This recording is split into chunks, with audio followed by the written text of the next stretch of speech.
Alright, everyone. Welcome to the end of episode 4. No, 5.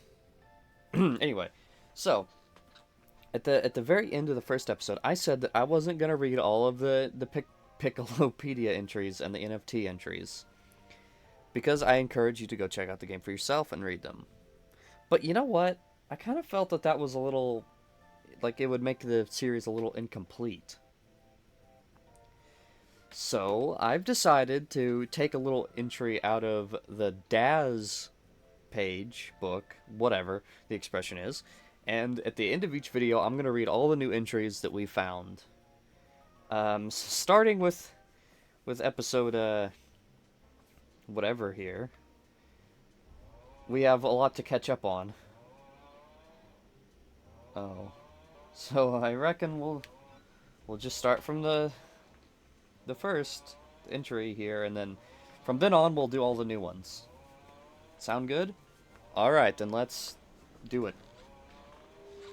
So, we can throw the frog Bikmin, which I realized are like the wog poles, just with with the sprouts. Anyway, look at that majestic creature. So then we got Strange Notes and Scoob's Notes.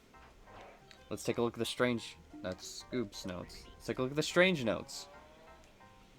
Dousing Basilborb, Chimera family. Basilborbs appear to stem from a genetic mutation in the genes of a grub dog.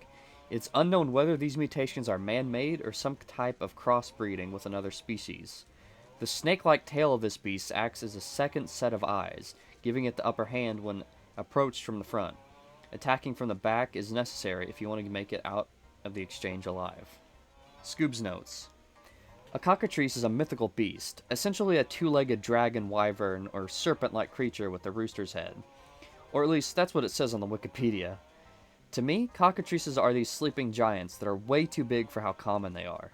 These things can and will eat all the Bikmin in the party like it's nothing. They're also very noisy sleepers. Flamboyant Basilborb, Chimera family. These Basilborbs sport a wonderful white plumage underneath their bed of feathers. Underneath plumage, comma. Underneath their bed of feathers lies a stunning pink-blue color, likely used to attract mates at the warm seasons. While attempting to survive on this planet's tundras, I found myself having to pluck the feathers from this beast and repurpose its hide to craft myself an anorak. These would make for perfect apparels to sell in my shop once the space chase is sorted out. The cockatrice is super hairy. Because of this, I think that the Bikmin are able to stay latched on longer when they fight these monsters. This really is useful since these fucks have insane amount of health for no good reason. At least they aren't very fast. That sounds like foreshadowing to me that there will be a fast variant. That's scary. Red-cap dwarf Sporovid family. This strange member of the Sporovid mushroom family is bipedal and wears clothes. I'm not sure how these creatures can be so well evolved, yet so simple-minded. But if there's anything traveling the universe has taught me, it's to expect the unexpected. I always pick Toad in Mario Kart. Doesn't stop me from killing these things. There's something sad about seeing one of my favorite characters go belly up and get carried off to his grave. Besides, all these things do is look around for scraps and wait around to die. That's life to them. That's all there is. It's depressing. Like, geez, get a life, you loser. Just like Gailey says to me occasionally. Side note, we found a species of frog Bikmin in the water by our landing site. There were so many of them, we decided to use them as bait to get closer to the monsters on this planet. Yay! I'm pretty sure I already read that one in the first part, but, you know, it's fine, it's fine. Blue-cap dwarf Sporovid family. These Sporovid members are similar to the red-cap Sporovid. However, they seem to have adapted to the cold tundras that make up the majority of this strange planet's landscapes. They've evolved to become quicker and hunt down prey with relative ease, though they seem to only stick around certain points, which leads me to believe they're a territorial species. True to his origin, Blue Toad is faster than Red Toad. This bup can speed by like it's nobody's business, much more tactical and stronger than his red counterpart. I was that kid who played Blue Toad in 3D World because I thought it was cool to be playing the hardest character. Didn't change the fact that the whole time I was alone, the whole game alone, I played the whole game alone though. Kermling, Chimera family. Although initially identified as a juvenile member of the Amphituber family, groundbreaking new research indicates that this creature is in fact another odd chimera. It seems that despite not being true amphitubers, wollyhops and other creatures treat them as such. With this in mind, it makes sense that I've spotted them hanging out at amphituber breeding sites. Strangely, they enjoy the company of grub dogs and tend to follow them around. Perhaps they were originally relatives of the grub dog family? Kermitlings are a resilient bunch. They're always busy muttering to themselves about their performance for next upcoming episode of The Muppet Show. I've heard one do this whole routine with him and Animal, up until I walked closer, and he got so scared from shock he screamed and sounded nothing like Kermit. On my first visit to this planet, the Kermitlings had arms, but I guess in many years since the last visiting this planet, the species evolved past the need for them. Banjo Dumple. Ursulump, Kumalaus family. The Ursulump appears to be the severed head of a creature at first glance, but up close, it's easy to see them as the voracious predator that they are. They move with impeccable speed, but I'm personally more interested in their ability to bound into the air.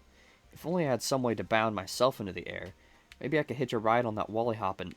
No, that wouldn't work because I don't have my spacesuit. There's something unsettling about seeing something you love change in a way that's familiar but alien. Banjo Dumples are something I never wanted, but are unfortunately a common monster. Don't underestimate what the nose do. Banjo Dumples will snack on anyone and anything, but I wonder where does it even go? Heavy Cannon Beetle Larva.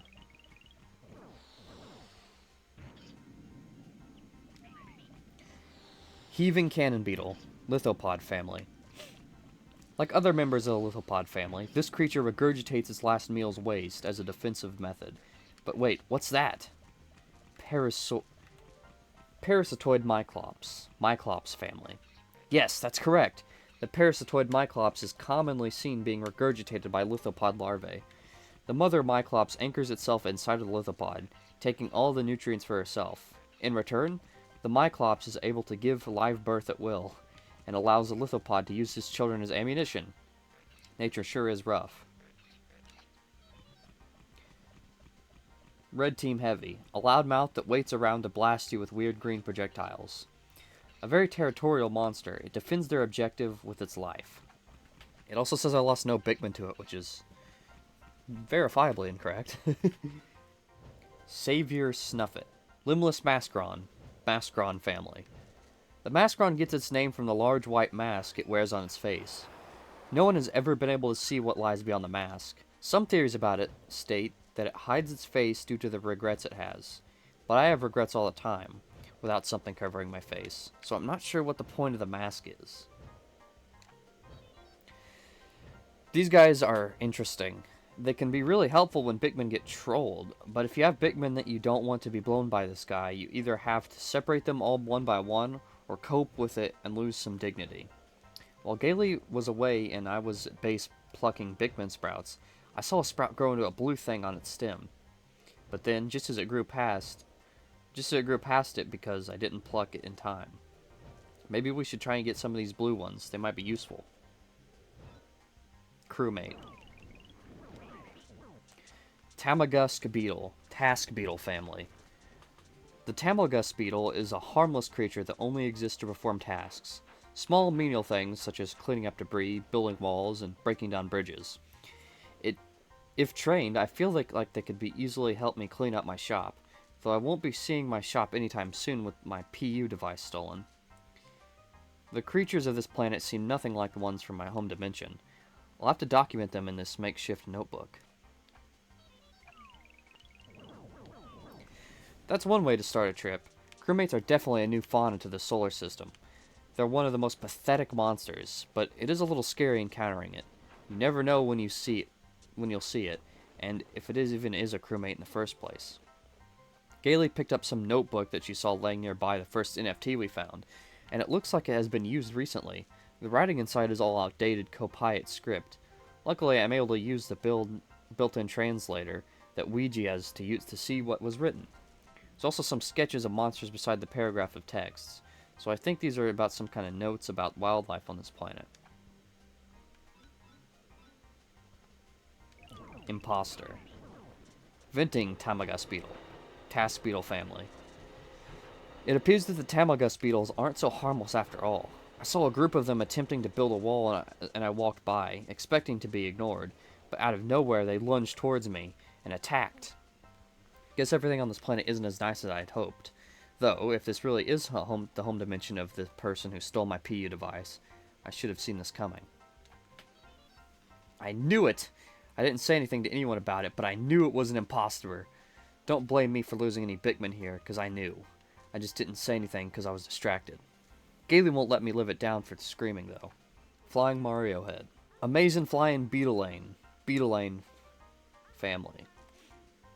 The life on this planet never ceases to surprise me. Today, I was minding my own business, and suddenly, out of nowhere, this thing grabs me by the hair and starts carrying me around. At first, I was excited at the potential to use this creature to my advantage, but I soon realized he wouldn't put me down. My only option was to keep punching it until it would let me go. Ever since that incident, I've steered clear of any floating heads. Keep your distance from that Italian. It will zoom around with a peaceful demeanor, but this monster is nothing but a troublemaker. There's nothing like trying to escape from its grasp on the other hand. There's nothing like trying to escape from its grasp on the other hand. On the other hand, nothing like saving yourself from its grasp by force. I had to take matters in my own hands after Gailey must have not heard my high-pitched screaming. BLJ Beetle. Robust River Beetle. Beetlelane family. The river beetle creates an ear-piercing screech by frantically rubbing its abdomen against sloped surfaces. Remarkably, this noise is able to manipulate smaller creatures at will, and it seems to especially affect the vocal cords of the red-capped sporovid species. The surface tension created by rubbing its abdomen also allows it to warp through PUs and reach unthinkable speeds. This creature could allow me to create a makeshift PU device, if only I were quick enough to catch one. These guys fling themselves into the atmosphere with so much speed that they can transport themselves into parallel universes. They also love luring in groups of Bikmin to show them their task level. Mario 64 16 speedruns. But they aren't even that good. I could easily beat their times. Squishy UBO. Sporovid Century. Sporovid family. This member of the Sporovid family appears to float effortlessly in the wind. They're usually seen around other Sporovid family members, but despite this, they also have been observed assisting other creatures. Conflicting reports have said the species may copulate via infecting a non-Sporovid host with its spores, but science is yet to confirm this. They have such a beautiful voice. I could just listen to them all day, but Gailey would rather shoot one down with the Bikmin squad and laugh as it explodes into nothing. Frowny face. Mecha UBO. Sporovid Stalker. Unknown family. I've seen these things floating around in the tundras here. They seem to be some type of spaceship. When I first saw one, I excitedly stood underneath it and got beamed inside of it. But to my dismay, the entire ship crashed to the ground. I guess the ship pod is only suited to handle the weight of Sporovid redcaps that appear to ride around in these pods occasionally. These big metal aircrafts are towed warships. They have a powerful tractor beam that can suck up a lot of Bikmin, and even us. But we're so heavy that it grounds the ship and creates an opening to attack. Well, that, or we can just throw a heavy Bikmin onto it. Spicy Wavel.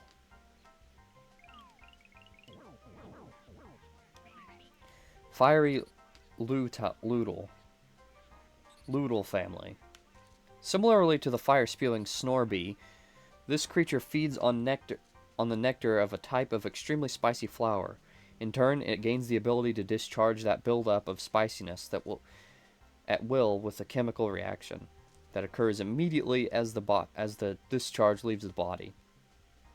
Like other members of the Loodle family, I am simply repulsed by them, though I will compliment the sense of fashion this creature has. White on purple is a wonderfully suave choice. Looks like the previously indistinguishable variants of the Wavels have evolved to be different colors now. This should make it easy to tell them apart. Pissing Wavel. Indecent Loodle family. This Loodle is simply vile. I just wanted to study the patterns of its apparel, but then out of nowhere it turns around and starts blasting some disgusting, wretched, foul, and just flat out appalling watery substance. It completely coated my custom-made Louis Vuitton cardigan in the liquid. This thing clearly has no idea how much this costed. I was so furious that I instinctively lunged at the creature and punched it square in this gross face, which was enough to knock it out. After that exchange, I luckily haven't seen any more of these things roaming around. This one fucking pissed everywhere. I got it on my shell. I got on my shell. I had to walk around with wet piss socks for the rest of the day. Waluigi Wog. Astronomical Wallyhop. Amphituber family. Finally, a familiar sight in this hellscape. Or so I thought. What I initially presumed to be a Wallyhop, similar to the ones from my home dimension, I soon discovered this is actually an entirely different species of Amphituber altogether. It was made ever so apparent to me when I closed in to attack, and was blown away by the initial velocity of this creature took when jumping. The speed at which this creature falls back to the surface is enough to cause an explosion on impact. These fucks stand the test of time, being one of the greatest pains in my ass. These monsters are the worst of the worst. I'd take pleasure in taking out these monsters if I could ever get over my fears of them.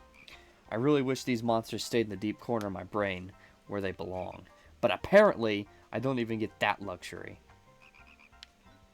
Wario-Wog. Raging Wallyhop. Amphituber family. Another familiar sight, the ranging Wallyhop looks nearly identical to the species of Amphituber from my home dimension, albeit lacking the cosmetics. It really makes me curious about the specifics of this creature, and how they evolved to have these flashy hat-like flesh lumps on their heads. The range of their jumps is obscenely long thanks to their powerful hind legs, and the weight of their fall can be devastating if you aren't being careful. PTSD. Post-traumatic stress disorder. That's what I think of when I think of these things. Ever since we first encountered these monsters years back, they've given us nothing but hell. Any day where we don't encounter these monsters is a blessed day in my book. They could all hop into outer space for all I care, but no. These ones won't even do that. They just sit on the Bikmin with their fat asses and crush them to death. Walpole. Amphituber family. A familiar sight, bar the cosmetics. To think that I've traveled through so many universes, yet there's still always something familiar to find to anchor myself with. It truly is interesting. After studying all of the documented life in my own dimension, you'd think I would be bored, but seeing how familiar creatures in different dimensions have evolved and prospered in their own similar, yet unique ways is something I really enjoy doing. A Walpole from the deep. Where are the most from the coast? Come to think of it, do they even sleep? Give me a break. It's hard to write for these monsters. They're pathetic and useless, that's it. Even so, they do have a cool hat. Stony Candy Pop Bud.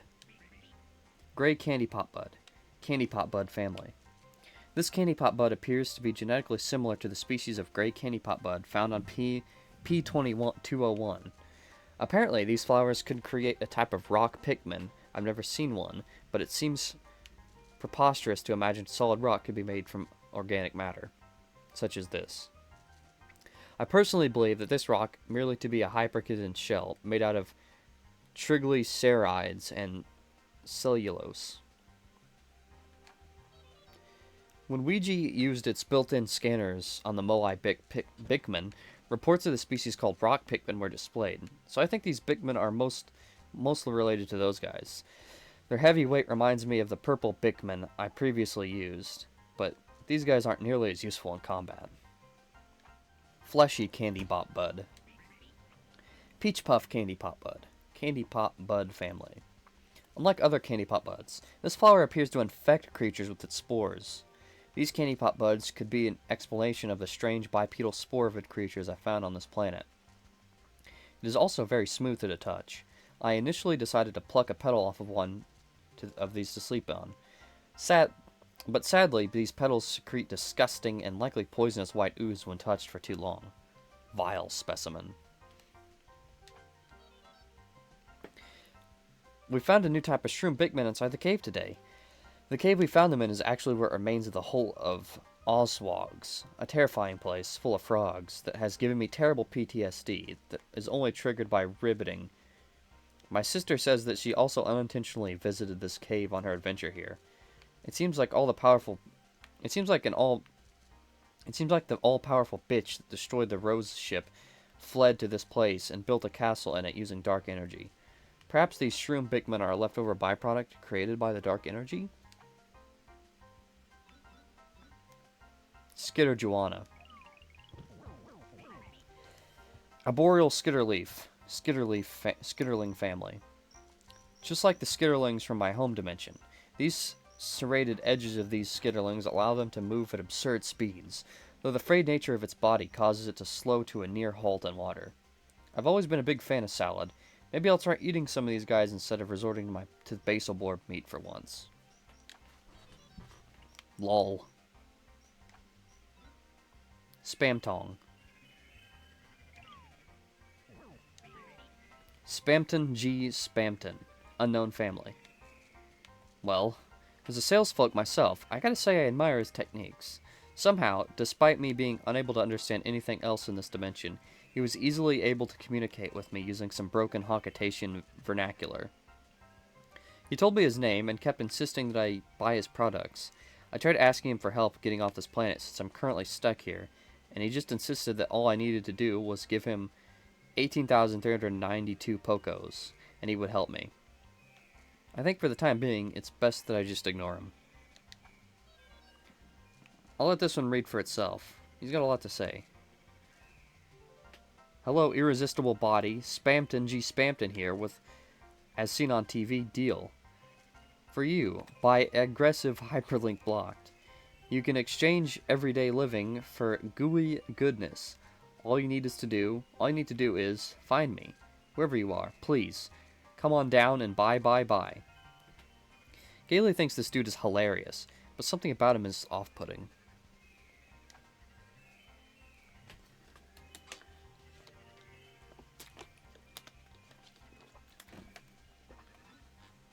Bellet Bosey. Pellet Poser. Pellet Weed family. Today's been a very eventful day so far. I appear to have landed on a strange planet in another dimension after a situation involving an otherworldly thief went awry. Thankfully, I've studied dimensional travel enough to be familiar with some of the surroundings. These planets appear to be a parallel dimensions equivalent of the Pellet Posey from my home dimension, so I've opted to name them appropriately. As for what I'll do now, I have no other options than to track down a method of escape from this planet. It's a good thing I did all of that survival training when I was a lad. So like, this shit is whack. It's all the wrong numbers. It triggers my OCD. The OCD I actually have. Gailey says it's fake because I don't have better things to think about. I think about and prioritize a bunch of important things, like which 2 pellet is going to the correct Onyon. I think of stuff like this very crucial to the mission. Common Glussy. Unknown Glowcap family. This glowcap has some really strange colors, but I can't say I dislike how they look though. The thin pink stem with the yellow cap reminds me of how I used to look before I repigmented my hair. I wonder if there's a parallel dimension version of myself out there who's still got blonde hair. I wonder if I'm the only one of myself in the infinite universes that have discovered dimensional transport. I haven't seen any copies of myself show up at the shop yet, so I must be alone with this ability. Mushroom cultivation is a lot of work. I envy these wild fungi that have just enough moisture and nutrients to fruit on their own. No spore syringes, no agar. These are all natural. My voice is really starting to give out at this point. Clova. Trifacer. Foreign fauna family. I formed a theory about the plants on this planet. I believe that the soil of this planet is exceedingly rich in nutrients.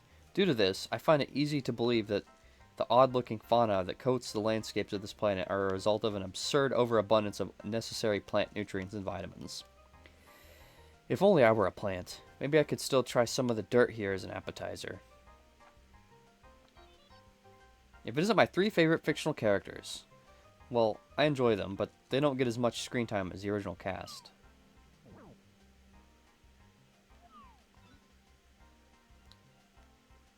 Lurgy. Orange Mistress, foreign fauna family. A simply intriguing plant, like other plants I've seen on this planet. It appears to grow in spectacular saturated colors. The patterns on the leaves almost look like faces. This is likely an evolutionary advantage that scares away herbivores that would otherwise consume the species. Note to self, does not smell like oranges. Rouge Dandelion. Pink Hawksbeard, Aster family. What I originally thought to be a rare pink dandelion actually turned out to be an imposter. The pink hawksbeard is a close relative of the dandelion. The two plants are very similar. However, where the dandelion has evolved to grow in unforgiving climates, these plants adapt slightly worse to harsh environments. Though, from what I've seen, they do seem to thrive in the cold of the planet. Maybe the information from my scanner isn't entirely accurate for this dimension. Whoa, a rouge-colored dandelion. That's fucking rad, actually. Seething dandelion. Seedling dandelion. Aster family. These plants use parachute-like seeds to propagate. They thrive in harsh environments and can be found just about anywhere. I've decided to make myself a soft pillow using the fluff of the seeds as padding. For scientific reasons, of course. It's customary to make a wish when blowing the seeds off. I wish for everything to turn out alright. I wish for my sister and Shrek to have unimaginable riches.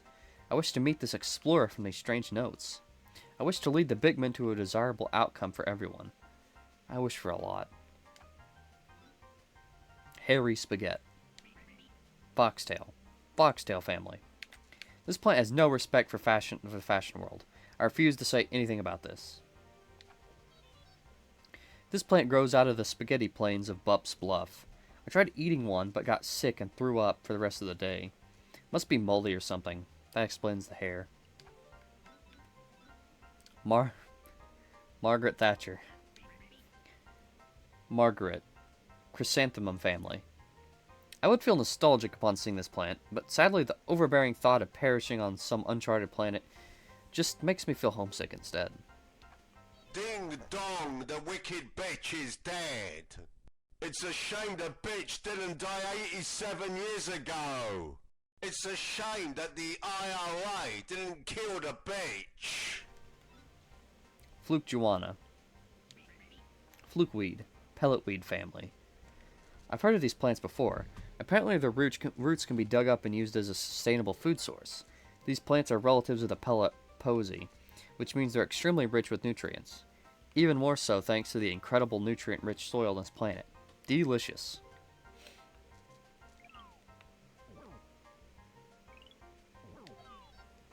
I know you're hiding something.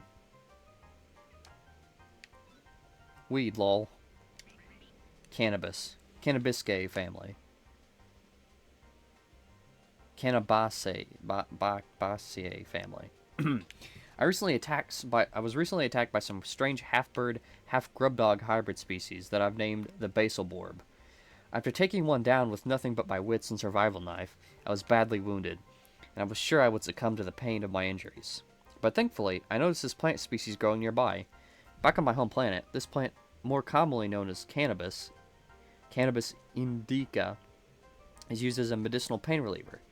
It seems that nearby creatures also feed on these plants, which leads to formation of vibrant green pellets that are processed in such a way that I can easily use them for my own health benefits. These things are everywhere, all over the planet. Even the Bikmin seem to be related to this plant in some way. OS Beast. Wally Beast. Chimera family. The horrors I have witnessed today are things I may never recover from. This creature defies my current understanding of biology. And after all this is over, I go back home, I'm still going to wake up in a cold sweat in the middle of the night thinking about this beast. The mother frog. The mother of frogs. Frog mother. She's a real bitch. Occasionally spewing creatures out of her ungodly hole. The coloration of it, and the stalks that are her eyes, it's disgusting. I pray for any adventurer who finds themselves fighting this monster. I can't tell if watching it explode upon death is satisfying, grotesque, or hot. Shaggy long legs. Swaggy long legs. Chimera family. Despite looking like a member of the arachnoid family, this creature is actually another chimera. I quite like the fashion sense of this creature. Something about the hairdo, coupled with the pants and the shoes, makes me nostalgic for my younger days. Zoinks indeed. A terrifying monster that swooses out of nowhere to crush Bikmin. Closest I ever got to a panic attack on this journey was encountering this monster. Who does this guy think he is to just sneak up on me and my sister and scare the both of us? Both of us. At least, I hope both of us. And now for the NFTs. Now, I already went through the first one at least, but as you can see, we have haikus and Scoob's journal on the NFTs. So let's see them. Flagrant Lout. Oh, Waluigi, so bright, yet so queer is he, to create all life. This thing looks like a humanoid version of Waluigi Wog. No clue how an NFT exists of it, but it's the first one we found. I want to get this trip over with as soon as possible, but Gailey wants to take her time for some reason. I guess I can't rush this. Also, we've been using the built-in AI of the ship to make cool haikus for the NFTs as we list them on OpenSea. It's a little quirky, but it should work well enough to get people interested in them. Memory Jogger. Trust not the pink one. His soul has been corrupted. Memes can melt the brain. Well, hey, I remember seeing this card on my first visit to the planet. Back then, my associate Gamer took this card for himself as a souvenir. I don't know how it wound up back on this planet, and I especially don't know why it's an NFT now. Oh, also, this is really important for us to remember regarding these caves. The Ouija ship said that the icons he shows us before we enter means the following. The first one means wild Bikmin are present, so we should bring less Bikmin into the cave so they'll show up. The second means that there are NFTs buried in the ground, so we'll need some skeleton Bikmin to dig them up. The third means that there's our poisonous mushrooms in the cave, so we'll need some spore-proof Bikmin to get by.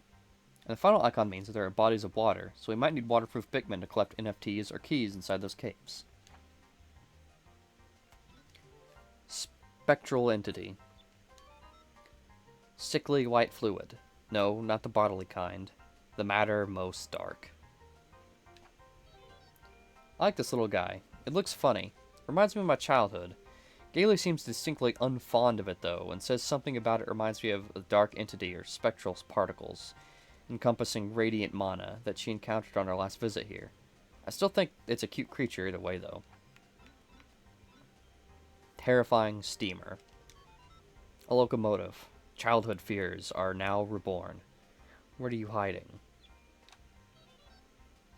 Absolutely terrifying entity. It looks like a train with a face. Gailey keeps calling me a pussy for being scared of it, but just look at it. How can you not be struck with fear when seeing that thing in your peripheral vision? Massive hobo. Buried within the snow, to Hogwarts he will not go, for he is now trapped. Gailey really dislikes this one. Something about its wide stance and chiseled figure makes her uncomfortable. I thought this was finally my chance to get back at her for calling me a pussy, so I called her one. Horrible mistake. She made a fake Waluigi Wog statue and put it at the foot of my bed. I'm never going to sleep well again. IQ tester. Therapy session? Hey Morty, I'm Pickle Rick. End of an era. No fucking way he actually turned himself into a pickle. I can't believe it. What the hell? Trophy of Despair. You're an icy snack. Oh, to be eaten alive. I envy your spot. Whenever we list NFTs like this, we get a ton of offers super fast. I'm not really sure why, but I do admit they look kind of cute. Man from the Stoned Age. Man from the Stoned Age. I'm glad he's frozen in there. His presence gives us strength. Today we fought a huge fucked up looking creature with giant shoes. It was pretty easy to defeat though, and when we did beat it, it dropped this chunk of ice with some kind of primitive man inside of it. Somehow, having this artifact makes me feel stronger. It's given me and Gailey the power to pick up blocks of TNT and throw them at creatures. This will definitely come in handy, I think. I can pick up bombs by simply walking into them and throwing them with A, or setting them on the ground in front of me with B. Whatever those things are. Space elevator. Balletta was cruel. Cut off the head, stole the fuel. Buried in frog hell. We found the remains of my old ship, the SS Rosa, inside of an OS Beast, in what was once the hull of Oswog's. About 5 years have passed since my first trek into that cave, but it still fills me with the same traumatic memories of it. Always has. According to Gailey, she also wound up in this place on her previous visit to the planet, but due to the influence of a dark energy source, the cave has shifted, leading deeper segments that even I hadn't been to. Things back on our home planet of Gay Fruit have been really odd ever since the permaban of non-Bechdel passing ships. Now each ship on the planet is in some shape of a large woman, supposedly because it prevents space crashes, but if anything, they're just more frequent than since then. Key to the next floor. The key to my soul. The key that lets us progress. A collecting spree. What a weird thing. This key looks like the key to the shack I found years ago. Back when I wasn't sure what the key was for, it turns out they can be used to unlock deeper sections of a cave. There are tons of these underground on this planet, and it looks like they've been here for far longer than any of the NFTs we've been collecting. Sadly, they don't sell for anything, but as long as we collect them, we can go deeper and find more NFTs. So I must collect all the keys I see. Famed namesake. A namesake of one. Your cowardice is on par. Look out for the frogs. Oh hey, it's Scooby-Doo. Very popular cartoon on our home planet. I was actually named after Scooby by my parents, but I got bullied so much in school, people called me a dog boy and threw rocks at me.